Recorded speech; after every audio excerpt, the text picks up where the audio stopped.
Hey guys, welcome back to the channel. I hope you guys are having a great day today. Today we're going to be looking at the Fender Meteora. All right, so here's a look at the Meteora. Pretty crazy, right? So apparently at NAMM, Fender will be unveiling this. Now they used this as a concept guitar 5 or 6 years ago. Nothing really came of it, but apparently now is the time. They're going to release it probably as a limited release, but it's a really interesting mashup between a Jazzmaster and a Telecaster. Now likely when you first look at this thing, it's a little bit jarring to the eyes, but you're probably going to notice the offset body that's really been stretched out and elongated from a Jazzmaster. And the second thing you probably notice is the block inlays, and that's really polarizing. People seem to really love them or really detest them.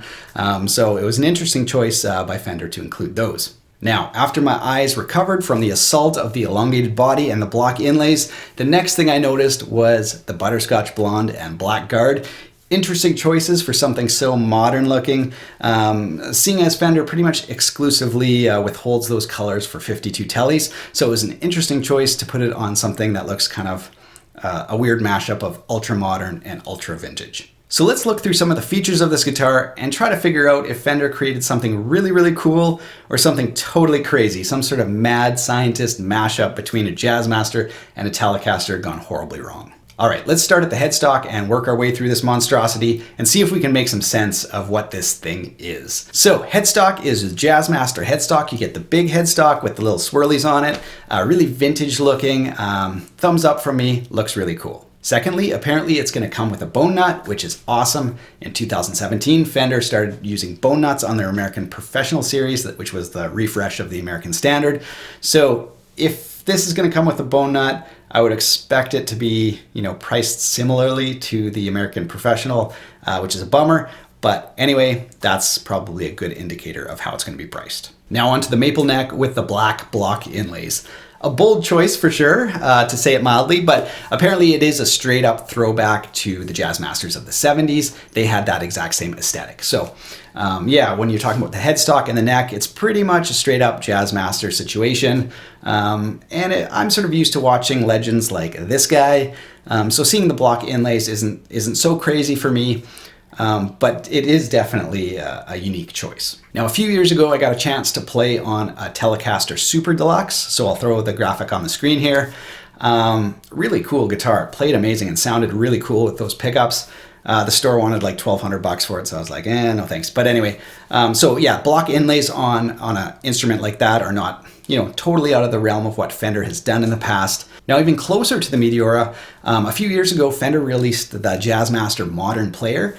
Block inlays, humbuckers, really cool. So that was even closer to what the Meteora looks like and definitely has that block inlay look. All right, so the headstock and the neck, a pretty vintage affair. Now we get onto that body. Now this body shape reminds me of like if you ask somebody in the 50s or 60s to draw a design that they thought everybody would be playing in like year 2000 or something, something really ultra modern. Back then all the cars had, the wings and the chrome and everything. So this really reminds me of something like that, something that somebody in the past thinks would be really futuristic. So it's an interesting design, just a stretched out offset, probably pretty comfortable to play on, but it is a very, very unique shape. All right, let's move on to the pickguard. Now here's where we sort of start to have a little bit of a Telecaster influence and less of a Jazzmaster influence. So you can see, I'll throw a picture of the thin line telly up. Volume, tone, and pickup selector are all mounted to the pickguard. So this is very much a Telecaster thing. Now, of course, the Meteora has it stretched to the max, but definitely has more of a telly influence. Now moving to the bridge, definitely straight up telly influence there.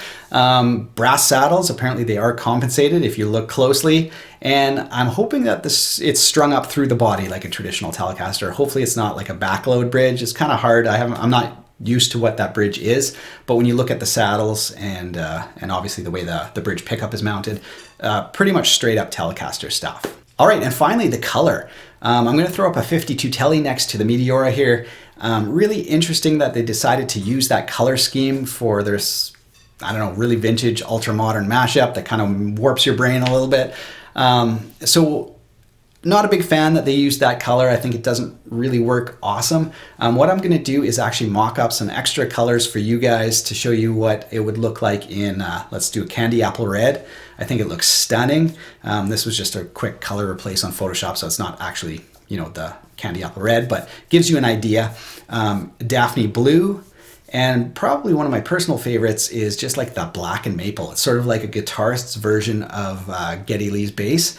So I think, you know, if Fender decides to hopefully release this in a few different colors, the possibilities are pretty cool. Now with the butterscotch and black guard on the Meteora, and especially when you look at it next to the 52 Tele, I sort of feel like it's a little bit almost cheesy. It's almost like Fender saying, this isn't your daddy's Tele anymore. You got to try this thing out. It's like super cool, you know?